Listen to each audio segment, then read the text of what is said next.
So another way for you to figure out how to pick your strike price is using the information that Robinhood gives you, right?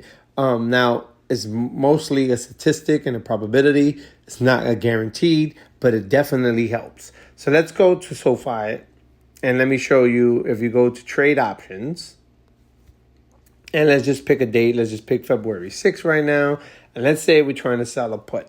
Now, remember, when you're selling a put, this is the first part of the wheel strategy where you're trying to buy the stock at a discount. If it doesn't hit the price you're trying to buy it, that you want to buy it at, then you just collect the premium and do it again. If it hits that price, then you end up buying the stock for that price, and then you start doing the cover calls, which is the second part, which is almost like Airbnb in your stocks. You're just renting them out for a price higher than what you paid for.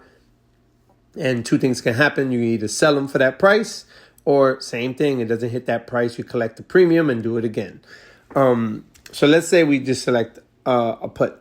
As you can see, SoFi is currently trading at $26.70 right here in the middle, and everything below that price will be the puts.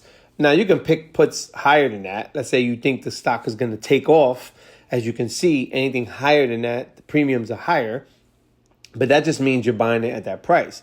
So if, for example, if you're starting at $26 and you think SoFi is going to shoot up to $35 because of earnings or something like that, which is very risky, I wouldn't do this. But just example, just so you know how this works, let's say you think it's going to go to $35 before the end of the expiration, then you can select a $30 put, right? And collect $3.90 per share of premium. That's $390 of premium. And if it goes to $35, you're buying it at a discount of $30, right? So that makes sense. But no one knows where the stock market is going to go, right? You can't predict it. So if you're wrong, and the stock stays at 26, you still got to buy it at $30. Now, don't get me wrong. You can always apply the premium that you collected, the $390, to your $30, and it's almost like getting the stock $4 cheaper, which a lot of people do that, but I don't do that because I use options for income. So if I'm doing that, I'm not making any money. I'm just getting the stock at a discount, and I'm not going to make my money till later. I need to make profit above what I pay for. So I don't want to do that. But again, that's another story. Let's just get to the statistics that I was talking about. So in this case, we want to buy puts under $26.70, right? So as you can see, under the put price, there's a break-even price and there's a chance of profit price. Now, that chance of profit is very important, right? The chance of profit is important. The break-even price just tells you what the price has to go to for you. Anything under that price, you'll start losing money, right? And that's what I was just explaining, where it just takes the put price minus what your premium is, and that's your break-even price. But I don't like doing that because I sell options for income. So I am trying to sell it for more than $26, right? I'm trying to make money on this.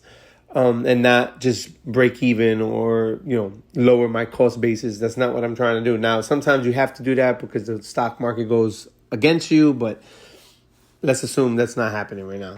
Now, the chance of profit, that's important because now that's telling you the chance that you'll, literally what it says, right? Your chance of profit, which means you'll collect the premium and the price won't reach your put price, right? Which, if I open this, it gives you another breakdown and a bunch of something called the Greeks, right? And the most important one here is delta. Delta is pretty much the opposite of what your chance of profit is. So delta is telling you there's a 40% chance, which is the opposite, right? 40% chance that it's going to hit $26 and you're going to have to buy the stock for $2,600 if, it's 100 shares per contract. So you're going to have to buy the stock at $26 and spend $2,600 to buy this. There's a 40% chance of doing that.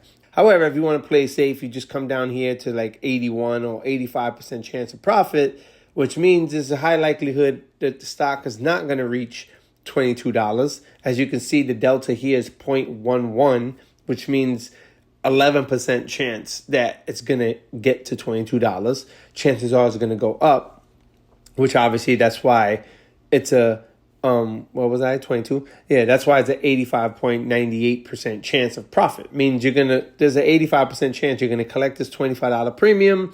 It's not gonna reach $22 by February 6th, and you go on and do a cash curve put again, right? But sometimes you don't mind having the stock. You know the stock's gonna shoot up eventually. You don't mind having it. So you can do something like 25, collect $102, and you still got a 70% chance that you collect $102 and it won't hit set 25, and then and then you can do this again next month. And that's what I mean by income, right? Then if you're charting correctly and you're using these numbers correctly, you have a high likelihood of just collecting $102, right? Every month, and that compounds, right? You don't want to. Some people like to buy options and they lose money because when you buy options, yes, if it does go up, you're going to make a lot of money. But if you settle for smaller increments of profits, that compounds and that becomes a lot of money in the future. So that's what that is. And if you're selling a call, it's the opposite, obviously. We're at $26.70. We want to sell it at a price higher than what we paid. So same thing, chance of profit. It means that's the chance that you'll collect this premium and it probably won't reach that price, right? It's an 85% chance you collect the premium and it's not going to reach the price. If I open up 31, the Greek for Delta says 22, right? 0.22, which means there's a 22% chance that SoFi will be at $31 on February 6th.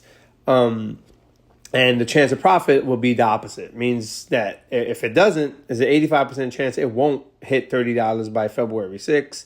And you'll just collect your $52 and be able to sell another call the following month. Again, these are probabilities. This is not guaranteed. Earnings can change this. If a stock has earnings and is like 1 cent under what it was supposed to do, that could tank the stock. If it does great, the stock could shoot up and go way past this. Even though there's 85% chance it can go to $32, by that date. So be careful with earnings. Always look for earnings. You can find that on Yahoo Finance and everything on when the earnings dates are. Or you can go to Earnings Hub and find that also. So pretty much those are the other statistics that you want to look at, along with the last video that I made of looking at the charts and finding support and resistance. That helps.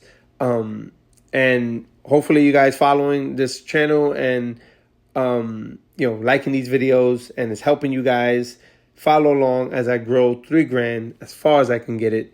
And for the 2026, obviously I'm going to keep doing this even past 2026, but let's start with 1 year at a time. This is for 2026. I started in November of 2025 when I deposited the money.